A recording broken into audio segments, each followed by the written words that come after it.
Hey friends, I just wanted to drop a quick update around Nuraloops. There have been a few developments over the past 2 weeks that I think will be relevant, especially if you're considering buying these. So this information is just for your consideration, just in case you are in that purchase mood. The first one being the cables. So here I've connected both cables just to show you the difference. They have the exact same connectors, but one is red. And the difference here is they've changed something with the wire so that it doesn't overheat. The problem with the original wires is that people were complaining that they were overheating the wire and they were really concerned about, fire, etc. So Nuraloop has sent us new cables to be more safe.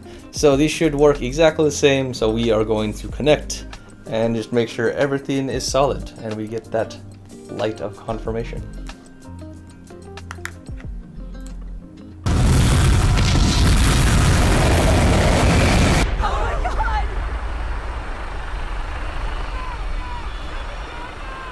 Hold on!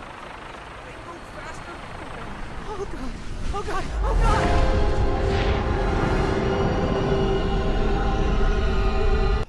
So obviously I was joking, everything's fine. The cable isn't overheating. But as you can see here, the little indicator light is blinking, meaning that it works fine. So the cables they sent are solid. All of this just works. It's not, I'm not kidding.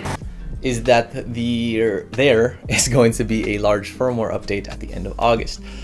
They have heard our inputs about what is bothering us around these headphones, and they're trying to work on a fix as soon as possible. So there's a few sets of features that I will be talking about. However, they are beta testing this with a smaller group of individuals to make sure that everything works right. And once that beta is complete, they'll start progressing into making this more GA and hopefully get this to us by the end of August.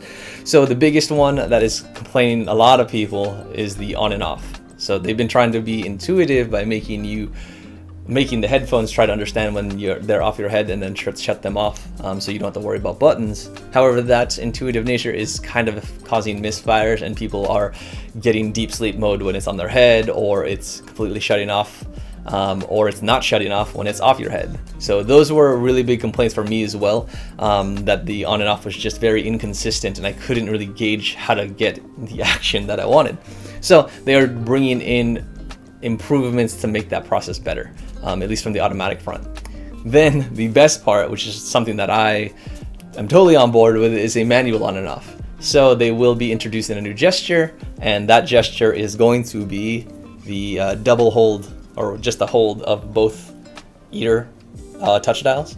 And once you hold those, that'll initiate an automatic on or automatic off, which will be great because I think that is something that should have been there in the first place. But it'll also just resolve all these issues of my headphones staying on all night. So I think that's great. Other things that they're trying to improve are call quality. Those things were just some quirks from people were saying that they were getting some robotic noises or just inconsistency with the connectivity. So they're trying to improve on that, as well as they're also trying to improve on the seal. So it's something that they've already kind of pushed out in their app, but they're trying to push more advancements around that to make sure that you have the proper seal, and the app helps you figure that out, so you get the best noise. Some people complained about distorted noise or something that sounds too far or doesn't sound accurate, and it's really just because their seal is not great. So the Neuro team is basically trying to fix that. Again, something I want to mention is in my previous review, I did mention that you could use third-party tips. I have third-party tips on here now. That may affect the effectiveness of that app. So again, what they're building for is their standard stock ear tips. These third-party tips may not be compliant with that. So that's not part of their sort of statement there. The other thing that they're trying to improve is the analog cable, so that's going to be the latency issue that some people have seen. I've actually noticed that. I didn't really listen to it all that much with video, but as I was trying to monitor for this on my Zoom, as well as listening to some music videos, I started noticing some of that latency. So prior I was just listening to music, so obviously I couldn't tell, but something with video content, that latency was there slightly. So they are trying to improve that feature and making sure that that can get done without an additional analog cable. So hopefully that can be done all through firmware, but we'll see. So the other feature that has been huge that I've been waiting for, and this is the whole reason why I wanted to write this, is because I had been limited to the dials, which I've been using for the levels of social mode as well as my volume, and then one single button press for the touch dials, which I've been using for play, pause, and next track.